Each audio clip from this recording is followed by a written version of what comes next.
The Book of Mormon contains many impressive and interesting chiasms. Many have caught the eyes of scholars due to their artistry, creativity, doctrinal emphasis, and ancient connections. This video will help explain 3 of these chiasms, and future videos will explain the rest.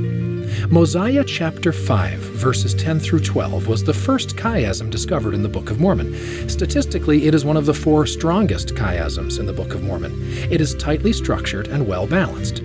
It emphasizes the central importance of taking upon oneself the name of Christ.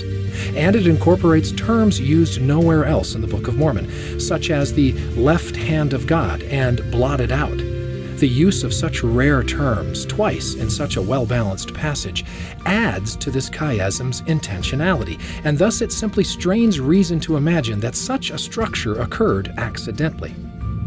2 Nephi chapter 1 contains a chiasm that may be harder to detect in current editions of the Book of Mormon, since it says the Lord hath covenanted this land unto me. But in the original manuscript it said consecrated instead of covenanted. This correction makes a stronger parallel with the statement later that this land is consecrated, and thus makes this chiasm even clearer. Lastly, 2 Nephi chapter 25 verses 24 through 27 forms a messianic hymn, and it is statistically a very strong chiasm, with a high likelihood, 99.98%, of being intentional. This chiasm can be multi-layered, and it centers on the fact that Nephite leaders talked, rejoiced, preached, prophesied, and wrote about Christ for the benefit of their rising generation.